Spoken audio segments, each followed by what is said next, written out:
grouping. Yan. Yan. So for today, what we are going to do is to discuss what is our timeline for Capstone 2, what were the requirements for Capstone 2. But before that, I would like to introduce muna your facilitators for this semester. So again, this will be a peer teaching, will be handled by 4 faculty members. So the first faculty member would be Engineer John Paul Bilen, who would be handling our bio sa ano po, sa grading sa grade po, sa inyong portal. He would be handling the bio engineering students. So Sir John Paul, para po lahat ay pamilyar. You have your camera, Sir John Paul. Di ko ba magano. O, dili ka kayo mong ganis. Sige, sir. So, ito, pag-join ko ito kay Sir John Paul. Kita ko ba? Yan po, si Sir John Paul. May na, sir. So, si Sir John Paul po would be for the bioengineering. Pero po, pag may mga submission po or parang may pa sa-submit or may mga kailangan with regards to Capstone 2, pwede nyo din pong lapitan si Sir John Paul Bilen. Then we also have Ma'am Anela Salvador. Hopefully po kilala na ng lahat kasi 4th year na kayo, Ma'am Ani. Hello, good afternoon. Yan. Hi, ma'am. Then the next we have Ma'am Sisilip na rin lang ako. Ma'am Sol. So siguro kilala na niyo naman Walang po lahat. Si Ma'am Sol. So kami pong apat ang mag-handle ng ating capstone design. So anything related to capstone design, pwede po kayong maalin sa aming apat lumapit. Ano po? So let's go to our discussion. So for our discussion, we'll be using the same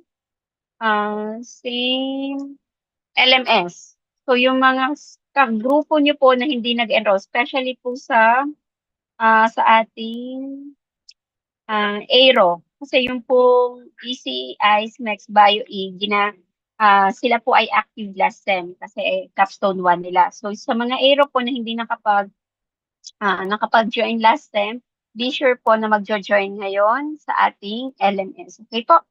So dito po sa resources, we have our monitoring sheet.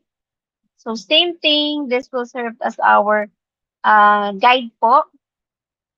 So kung may mga i-update po kayo, kung may nabago sa title ninyo, defense schedule will also be uploaded here. Mag-update po kami dito as well as yan. So anything po, paki-update na lang po kami dito. The next would be your capstone groupings.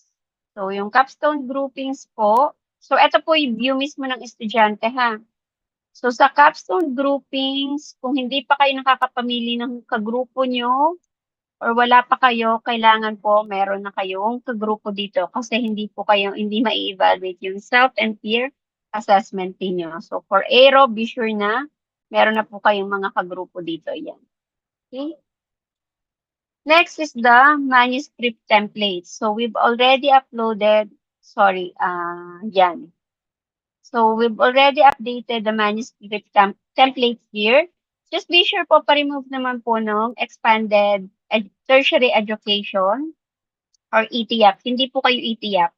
So pakibasa pa rin naman po ng template kung ano yung nasa title page and kung ano yung mga dapat palitan. For example, so once you click the link po, especially if it is a Google Docs, it will make a copy na para hindi po nagugulo yung template po or yung template ng department. So, yung copy na po makikita nyo dito. So, ito po, tatanggalin nyo na po ito. Yan. Syempre, hindi naman po kayo itiyak. Ito kasi yung common mistake. Tapos, syempre dito, papalitan nyo ng program nyo, yung name, yung approval sheet, may ETIAP pa rin po yan. Tatanggalin nyo pa rin yung ETIAP ha. Tapos yung advisor and so on. Yan. So, meron na po siyang kung anong pagkakasunod ng gagawin ninyo. So, siya na po yung template. For those naman po, kasi marami dito is advice ni Ralph. Si Ralph po kasi nagre-required ng latex. Si Sir Ralph. Kung ano po yung i-provide, basta po it should be Times New Roman 12 or Arial 11 po yung format, double spacing. Okay po. Then we have the capstone monitoring tool. So ito po yung isa sa pinakamahalagang gagamitin natin ngayong SEM. Kasi you have to update as your progress. So etong monitoring tool template, every month po siya dapat magsasubmit, including the month of January. So dito po sa monitoring tool, yan. So ito po yung isa din na gagamitin namin para malaman namin kung kayo po ay papayagan na namin mag-proposal or mag-final defense. So dito po nakalagay, project title, date kung kailan sinubmit, duration ng project nyo. So yan po ay starting po nung kayo ay mag-capstone 1. For aerospace, yan po ay nung kung kailan kayo nag-ABD1 or nag-AEE 414. So that was last school year pa. So you have no reason para po ma-delay ang inyong mga project. Your budget, if meron pong budget. Group number, student name. So lahat po ng student name and your advisor. So just add lang po ng mga data kung kailangan nyo ng additional information. Then your objective, yung kung approved objectives nyo ang ilalagay, yung statement objective 1, 2, 3, 4, kung ano man yung objective statement nyo doon. Then what are your activities? For example, ang nakalagay ninyo is first objective nyo is to identify the requirements. So, ano yung mga activities nyo para mag-identify ng requirements? Kayo ba ay nag-conduct ng survey? Kayo ba ay ocular visit? Kayo ba ay nagsukat? Nag-intensive related literature? Or kung ano man po. Then, percent of weight of the activity.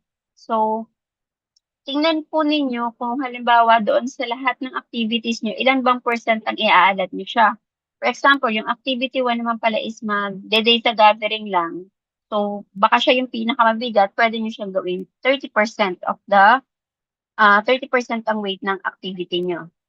Then, physical targets, ito po yung quantifiable. So, ibig sabihin na bibilang or malalaman namin kung paano nyo ma-achieve yung target. For example, sa data gathering, dapat kayo ay nakapag-survey ng 100 respondents. So, yung physical targets nyo is 100 respondents. Ma'am, dapat po kami nakapag-simulate. So, dapat ay one initial simulation and one iterative design. So, yun po yung mga ilalagay ninyo. Ano? Then, target completion based on the project Gantt chart. So, dapat po meron kayong isang Gantt chart na gagawin.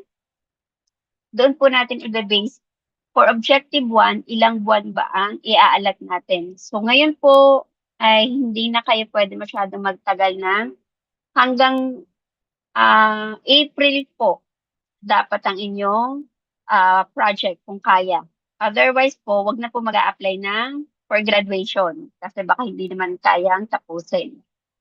Tapos, actual accomplishment po, pag natapos nyo na. Ibig sabihin, kung wala pa pong natatapos, wag pong lalagyan ng laman ang actual accomplishment. Percentage of accomplished task is the actual accomplishment over the physical targets times the percent weight of the activity.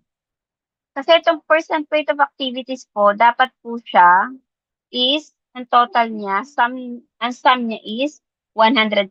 So, for example, 25% for the objective 1, 50% for objective 2, then 10% for objective 3, then ilan pa? Kung ilan man yung natira. 15%, 75%, 15% for objective 4.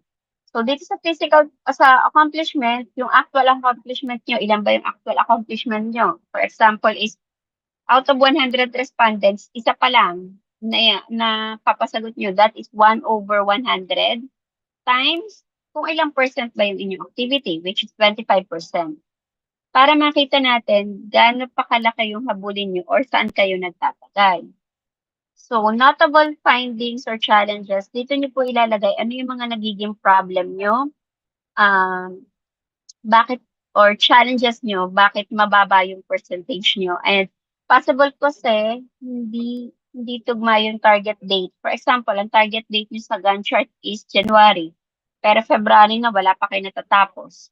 So, ilalagay nyo yung notable findings or challenges nyo. For example is, nahirapan kayo magpapirma ng mga letters or hindi nyo agad na-procure yung software or nag-allot pa kayo ng additional time so that we would know kung ano talaga yung progress na project nyo.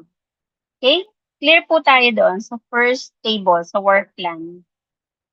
Can you have a reaction if you understand what yan? Puro aero at ECE.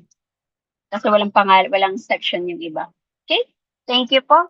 Then the next part would be the financial plan. So financial plan, same thing. You have your objective statements, your activities, then the materials or services or service purchase. Then your expenditures and percent of expenditures. Di ba tayo ay may nakaalat na budget? So, titingnan natin kung ilang percent na ba ng expenditures natin yung atin or ilang percent na, nakailang percent na tayo. Then, remarks or challenges encountered. For example, yung materials ay na-procure nyo na, pero hindi siya nadana, ay international siya or may mga custom charges pa siya, kaya mahal. So, pwede nyo siyang ilagay. Yung service provided. For example, sa BioE, ang service na service na kailangan nila is from professionals, pero hindi pala available yung professional. So, pwedeng doon nila ilagay sa remarks yung challenges na na-encounter nila. Okay? Then the total expenditures as of date of submission. Then your name and signatures, then monitored by your advisors. Kung sino man yung mga advisor nyo. So, yan po ay kailangang pirmado ng advisor. So, depende po sa advisor nyo kung sila po ba ay nag-i-sign or kung hindi po sila nag-i-sign, hard copy po. Pero, ang isasubmit lang po sa atin ay scanned copy or soft copy na may sign po ng advisor. Yung design instructor po or reviewed by design instructor, okay lang po yan na walang pangalan. Or okay lang po na walang sign yan. Kasi isasubmit nyo naman po siya sa LMS. Okay? So, yan po yung isa sa mahalaga kasi that progress report is this one. Ito pong 15% ang progress report. So, kung makikita nyo po, may January, February, March, and April po siyang monitoring. And February, March, and April are locked dahil kailangan muna po natin maipasa yung progress report natin ng January. So, ang January po natin, ang deadline po is February 6 to 13. So, that would be 1 week. Next, starting today po. So, starting today, you can make a submission of your January monitoring. So, that is 3.75 of your grade. So, ma'am, paano po pag wala pa po kaming update? Bakit naka-Mexic 25.010 ako? Sorry. Sample lang pa ito. Ma'am, paano pag wala pa po kaming update? Imposible pong wala pa kayong update, lalo na ang mga aero. We are expecting that aerospace engineering at least accomplish nyo na yung objective 1 and 2. Kahit objective 1. Kasi po kayo ay 2 SEM or 1 SEM ng nakatenga. So, ibig sabihin, dapat po yan ay tapos nyo na ang objective 1. For ECE, ICE, MEXE, and BioE. For them naman po, pwede nyo pong ilagay diyang progress is kung ano na ang nagawa nyo, na-revise nyo na ba yung proposal paper to yung mga requirements or yung mga suggestion ng panel. And, yun po. So, doon pwede yun ang pwede nyong ilagay. Or nag-start na ba kayo magawa ng letter? Nag-start na ba kayo ocular visit, nag-start na ba kayong bumili ng mga gamit, and so on and so forth. So, pwede naman pong doon sa progress, balikan ko lang ito, capstone monitoring. Yan. So, pwede naman kayong mag-add dito ng isa pang row.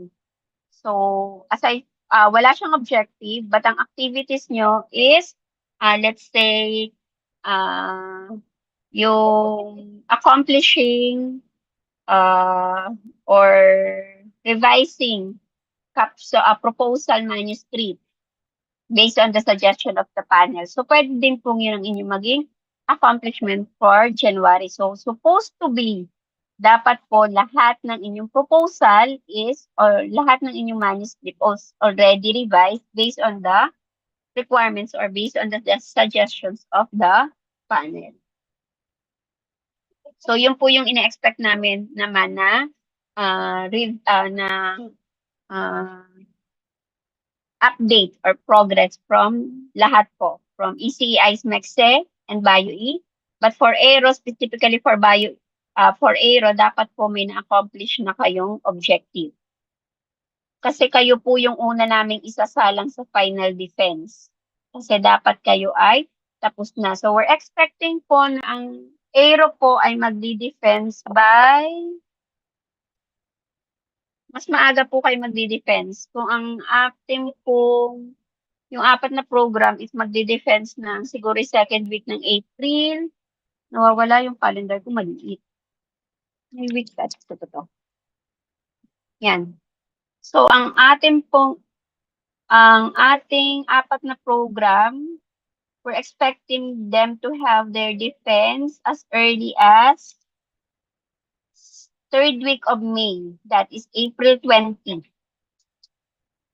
Hanggang May 16 po. For aerospace po, dapat po as early as March 23.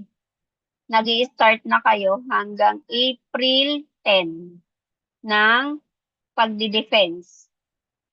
Kasi hindi po natin kakayanin kung lahat po tayo ay sabay-sabay magdi-defense by April. So, ang aero po kasi is mayroon kayong 10 months. 'Di ba? 10 months na yung inalat sa inyo or 15 months kasi yung inyong aerospace. So, dapat pumauna kayo mag-defense. So, after the submission, we have the February. So, ma-open lang po siya once you update your January. Then, open siya from January 23 to Feb 28. Sorry, Feb 23 to Feb 28. March will be open on March 23 to March 28. And the last would be April 23 to April 28. So again, hindi nyo po masasubmit hanggat hindi nyo po na-accomplish yung January and so on and so forth. So progress report is 15% of your final course grade. And pag wala pong na-submit ang grupo ninyo, ay hindi din po namin kayo pagdi-defensein. So, more or less din po, kung wala po kayo na isubmit maski isang progress report, hindi na rin po namin muna kayo pagsasubmitin ng application for graduation. Kasi ibig sabihin po, hindi kayo interesado makagraduate. Ano po? Kasi kung interesado kayo makagraduate, ibig sabihin is i-accomplish nyo yung mga progress report natin. Okay? Next assessment is the peer assessment. So the peer assessment is divided into 2. So we have 10% peer assessment. It is divided to midterm and final self-assessment. This will be done during the 9th week and the 17th week of the semester. So that is March 23. So we'll be giving you 1 week po para i-accomplish siya. Ma'am, paano po pag hindi nasagutan? 0 po. So, pag hindi nyo nasagutan, then 0 yung 5% nyo. Then 0 din yung 5%. Okay? So, hindi po kami mag-i-incomplete dahil sa midterm sa peer assessment, pero masi-0 po talaga kayo diyan. So, possible po pasado yung kagrupo nyo, pero kayo masingko dahil sa peer assessment. Okay? For example, nakuha nyo yung final course grade ng grupo nyo is lahat is 75.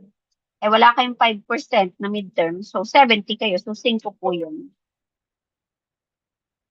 So peer grade. Then we also have another is the 5% research ethics. So ito po'y bago lang. So this is the research ethics and data privacy compliance. Unfortunately, hindi ko siya makikita. Ata dito yung... Kasi, wait lang. Anong kailangan? Sige. Yan, research ethics. Madali lang naman po itong ethics compliance. Capstone ethics.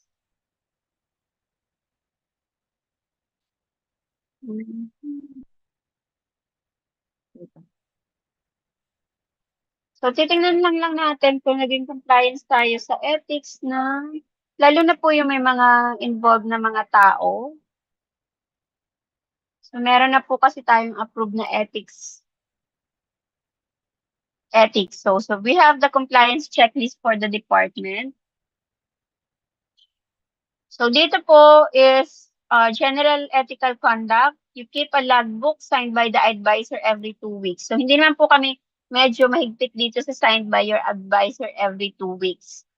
So, at least mayroon po kayong nakapag-progress report po kayo kasi sign po yun ng inyong advisor once a month. Then, syempre dapat may minutes of the meeting lang kayo. Yun yung i-attach nyo, yung may minutes of the meeting kayo ng grupo nyo. Pero yung pong sa advisor, kahit once a month, yung progress report na natin, okay na yun. Then we have no fabrication or falsification.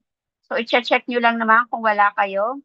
Then consider social, legal, cultural, and gender impact. So you have to indicate the specific section of the manuscript for the social, legal, cultural, or gender impact of the study are discussed. So for example, naglagay kayo sa inyong chapter 2 or chapter 3 methodology na meron kayo about gender impact or social and legal, kahit short discussion lang po. Ano? Then ito, plagiarism and intellectual property. So, we'll be having a Turnitin report, but we have to check muna yung availability din ng Turnitin. Then, the overall similarity should be less than 30%. So, sa buong manuscript po yun. 30%, but per source po, dapat po 5% lang or should be less than 5%. So, ang proof po dito na i-attach nyo is the similarity result percentage. Then Harvard referencing style used consistently. Then citing credible, recent, or gender balanced sources. So cite the number, kung ilan yung na-cite ninyong references, or ang ilalagay lang po dito ay kung ilan yung inyong references. Okay? Or yung ilan yung citation nyo. Kung meron kayong 20, 100, or 300 na references. Then prepare a journal paper. Kasi ito naman po isa pa huli gagawin. Journal paper or IP application. But then, yung journal paper po is required. Ang optional lang din yan is yung IP application. Kung meron po tayong ipapa-intellectual property doon sa inyong product or sa inyong paper. Then these are optional, informed consent, data privacy. These are needed if meron po kayong mga survey na gagawin or may mga involved na tao. So, consent forms obtained and explained. So, dapat po nasa inyong questionnaire na meron kayong consent form and na-explain po ninyo yung consent form. And participants were informed to the right to withdraw. So, pwede po nilang i-withdraw yung kanilang sagot or ayaw nila. Then, you have secured and naka-anonymous po yung mga information. So, ibig sabihin po, pag nag-present tayo ng data sa defense, wala po kaming makikita diyang pangalan kung sino yung mga in-interview nyo. Pwede po lang namin malaman is yung gender niya, yung age brackets, but other than that, wala na pong information na ipakikita. So, kung sa questionnaire nyo may nakalagay kayo at i-represent nyo po sa defense, dapat po nakatakip. Ano po? Then, comply with RA 1017.3 or the Data Privacy Act. And gender-sensitive protection apply where needed. So, be sure na yung inyo pong mismong form is gender-sensitive. Okay? So all ethical requirements, check and complete. Advisor had signed off your logbook or yung inyong pong mga progress report. And capstone copies prepared with attachment. So yan po yung sa compliance natin or capstone ethics compliance. Next. So yun po ay isasubmit lang dito. Next is the final manuscript, revision, and RTTP compliance. So dito po, at syempre hindi ko siya mabubuksan dito dahil hindi pa daw ako nagpapasa nung ethics. So dito naman, let me just change my view to normal role ha kasi hindi makita. Marami lang naka-hide dito. Yan. Yan. So sa manuscript naman po, yan. So dito sa final manuscript, you have to upload kung ano po yung revise with the RTTP. Makikita niyo po yung full instruction pag click niyo yung view. Sorry. Hindi. Kasi review. Pag po yan ay nasa inyong portal, meron pong add submission. So, pag nag-add submission po kayo, doon niyo po makikita yung complete na instructions. Ito na lang. Yan. So, sa complete instruction po, ito. Upload the scanned copy of the accomplished form together with the revised manuscript. Ito po yung tinutukoy niyang form, yung capstone monitoring and tracking form. So, medyo nag-iba lang po kami ng RTTP. Mas pinasimple po para mas, kasi medyo redundant pala po yung aming RTTP last time. Capstone monitoring.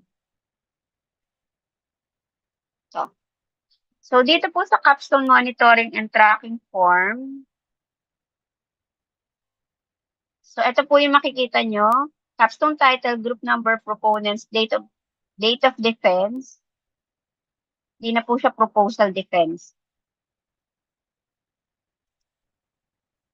Date of defense, your advisor, panel member, defense result. So, redefense, revision, and disapprove. Yun lang po yung ating result. Then, dito po ay kung kailan nyo lang sinabmit sa bawat teacher. So, ito pong first page, it is more of monitoring lang talaga. Yung second page po, ito po yung summary of revisions natin. So, si advisor, kung ano man yung pangalan ng advisor nyo, yung comments and suggestion niya, action taken. Sa action taken po, include the page number kung saan makikita kung ano yung ginawa ninyo. For example, you revise page, you revise the title, or you revise the objective that can be found on page, kung ano mang page ng inyong final manuscript. Then, yun po yung sasaynan ng inyong mga panel and advisor. Ma'am, paano po pag madami pa rin pong pinapagawa si panel? So, pwede pong ilagay dito ni panel, not yet accomplished. So, pag namarkan po kayo ng not yet accomplished, gagawa ulit po kayo ng ganito, summary of revision, but that would fall to second revision or second revision checking. Okay? So, second revision checking. So, dapat po, ang kailangan ko po dapat dito lahat ay accepted na siya. Pag meron pa po diyang na remarks na not accomplished, ibig sabihin po ay hindi pa namin tatanggapin and not for hardbound pa yung paper ninyo. Dito po is kailangan kung ano po talaga yung pinapagawa sa inyo ng panel ay nakasulat. Okay? Yan. So, attachment po niyan. And pag magpapacheck po kayo ng inyong dito, ito po ay magpapacheck kayo sa pag mag-final na. Pag magpapacheck po kayo, lagi pong mag-page number para mas madali po. Kasi pag wala po yung page number, pababalik po yan sa inyo ng panel. Or worst case po, pag ang panel ay nagbuklat pa ulit ng papel, may nakita pa ulit ng mga madaming ipapagawa sa inyo, aside from the previous comment, dadami po ng dadami ang gagawin nyo. Unlike po pag halimbawa, ang nilagay niya lang dito ay, ito lang titingnan niya. Tapos ay nasagot niyo agad. Eh di yun lang titingnan niya. Hindi na po yan para maghanap pa ng madaming mali. Okay, kasi yan po ay tapos na ang defense. So, hindi na po yan para magharap pa ng madaming mali. Ang titingnan na lang po niyan ay yung pinako-correct niya ng una. Unless po talaga glaring naman yung mali nyo. For example, ma'am, hindi naman po i-comment ni ma'am yung mga figure. Bakit gabi nung first checking namin i-comment? Kung ang figure mo na may putol-putol di ka syempre i-comment patakapangit sa manuscript. Pero usually po, si advisor po ang nagko-comment sa formatting. Possible din po na pagdamaan po yan sa teacher in charge at binuklat namin, possible din po kami ang mag-comment kahit wala po kami sa mga pipirma. Okay? So, ito po yung pinaka-importante sa pagpapapirma ng summary of revision. Allow each panel member 2 to 3 working days po to review your manuscript. Yun po ay 2 to 3 working days kung hindi po 10 kayong nagpasa. Diba? Kung ikaw pa lang nagpasa, then that is 2 to 3 working days. So for example, mama ko po ay pangatlo sa nagpasa. Kailan po ako magbibilang ng araw? Siguro worst case po noon is bilangin mo kung ilan ang nagpasa kay sir, then every person or every manuscript na nagpasa kay sir, alatan mo ng 2 to 3 working days.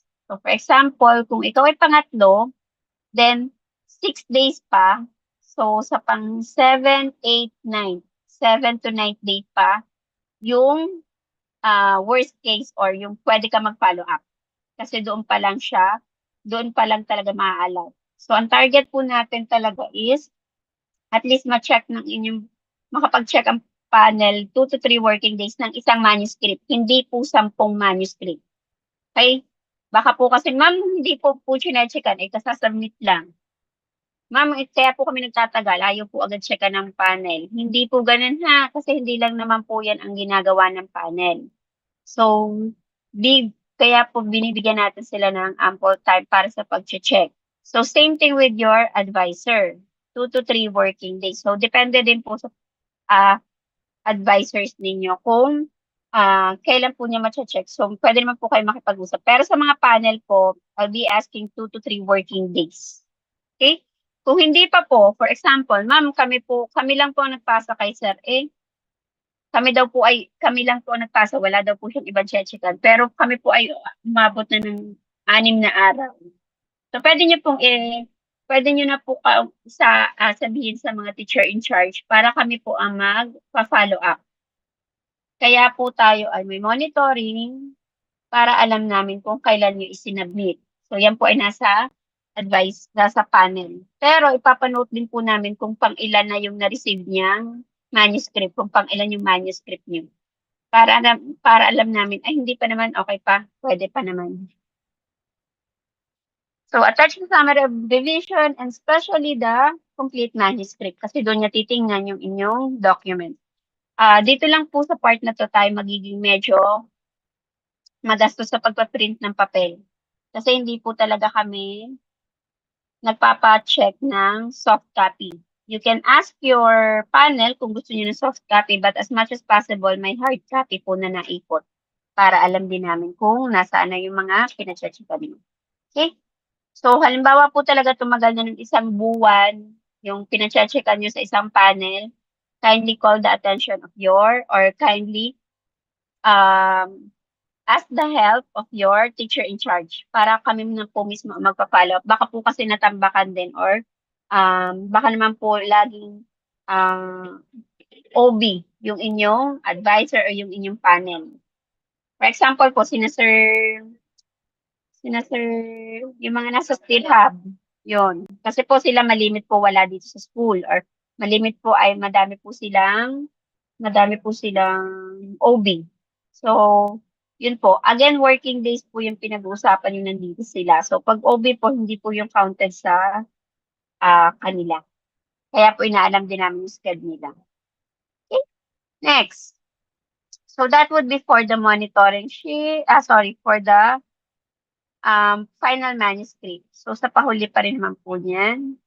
Then, we have the conference paper. So, si conference paper po, kailangan din po namin ng research ethics and data privacy compliance. And for this one, yan. By the way, doon po sa instruction, so pag nag-click po kayo ng add submission, mababasa niyo naman yung instruction. Medyo mahigpit po tayo sa ating mga file name ha. Kasi mahirap pong magbasa, magtingin kung ano yung mga nandoon. So, sa file name po, paki-follow po nung format ng file name. So, sa conference paper, dalawang file po ang i-upload, Word and PDF. Then, yung figure po should be in high resolution.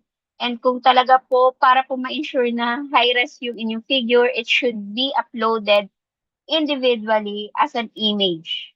Then, yung kung file name niya is yung figure number and a short caption. So, hindi po yung buong caption na isang paragraph ha. For example, figure 1, wireframe. Figure 2, wire diagram. Yan po, conference paper. So, may template din po tayo ng conference paper. It follows the IEEE template. Which is, gagamitin nyo din naman po talaga ito pag kayo ay nag-submit sa library. So, ipinauuna na lang namin. Ma'am, so that is already 40%. 10 plus 15 plus 5 plus 5 plus 5. That is 40% of your final course grade. So, saan po manggagaling pa yung another 60%? So, yung 60% po, galing po yung grade na yun sa inyong panel. 30% is for the individual, which is oral presentation during the final defense. And 30% would be from your manuscript. So, kung gaano po kaganda yung inyong manuscript, that would be 30% graded by your panel. Then, another 30% would be for the oral presentation. So, yung mga hindi nasagot sa defense, huwag po kayo magtataka bakit ang inyong marka ay 3 at yung kagrupo nyo ay 1.25. Ma'am, yung kagrupo ko naman po hindi natulong. Yung nag-defense lang po madaldal. Siya lang po ang sagot ng sagot pero hindi po yan natulong. Hindi po alam ng panel kung sino ang natulong at hindi during the defense. Ang alam po nila is kung sino ang nakakaintindi kasi yun yung nasagot during the defense. So kung kayo po talaga ang nagawa at nakakaintindi, be sure that you answer the question during the Q&A sa defense. Otherwise po, may case po kasi na yung pang hindi talaga tumulong ang mataas ang grade sa oral presentation kasi siya yung medyo mayabang sa defense. Sa yung salita ng salita. And ano naman, alam naman niya yung sinasabi niya. Yun. So, dapat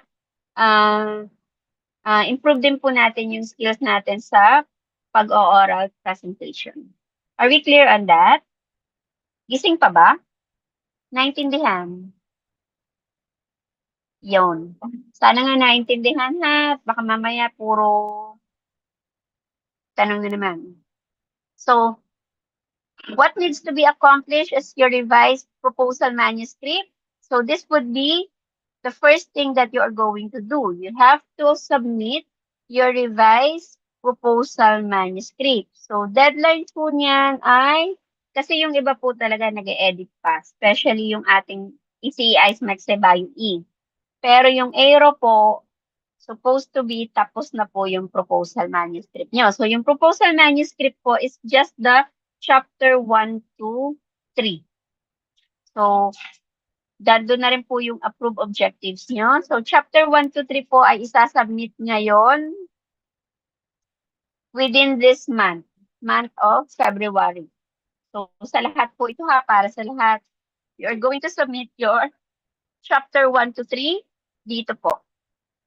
So, pag click po nyo ng add submission, yan. So, ang only accepted file, submit accept PDF, copy of the revised proposal with approved objectives. So, yun lang pong approved objectives and yung PDF copy lang. So, kasi po pagdating po dito sa file accepted, PDF copies lang din po ang i-accept. So, be sure na tama po. Yan. With regards to group submission, kahit isa lang member po ang mag-submit, hindi lahat po ay magsasubmit. So, pag nag-submit na po yung isang member, makikita nyo din po sa inyong LMS, meron na po kayong submitted file. Ma'am, ano po ang magiging problem diyan? Pag meron kang kagrupo na medyo medyo at nag-submit ng draft file at kasi ito po ay once lang pwede mag-submit. So, ang mas re-receive po namin is yung draft file. So, ibig sabihin po kung ganon, kailangan nyo pa po siya ipa-manual na ipatanggal sa amin. Hindi nyo po ma-re-resend or overwrite yung papel dito. So, bago po mag-submit, be sure po mag-usap-usap muna ang grupo, sino magsasubmit sa atin, na kanino ang hard or na kanino ang final copy. Okay?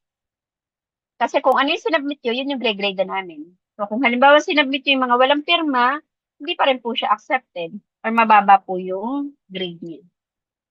Clear? Any questions or clarification?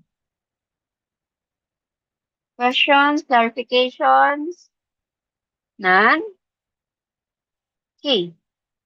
Next is the timeline. So, pagdating po sa timeline, hindi pa lang po namin nagagawa ng infographics for the timeline.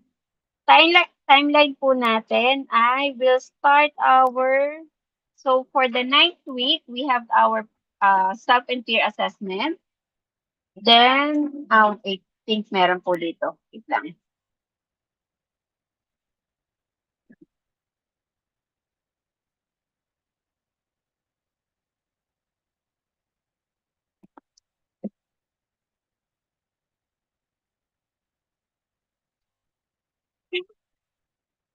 Yan, ito. So for the 3rd, 6th, and 7th, and 9th, and 12th, yan po yung ating progress report, which is yung monitoring tool. Capstone and oral presentation defense is 12 week to 17, but then again, yung aero po, pwede pong mauna. Kung gusto ng aero mag-defense bukas, pwede na rin po. Research and ethics and data privacy on the 12th week, RTTP on the 18th week, peer assessment would be on the 9th and 17th week. Ma'am, paano po ang final defense? Paano po kami magpapaschedule? Yan po ba ay katulad ng proposal defense na ini-schedule nyo? Hindi po. Ang final defense po ay depende po sa inyong mga isinasubmit na progress report. Diba? Meron tayong progress report. Pag sa progress report po nyo, basta yung progress report natin. Ito.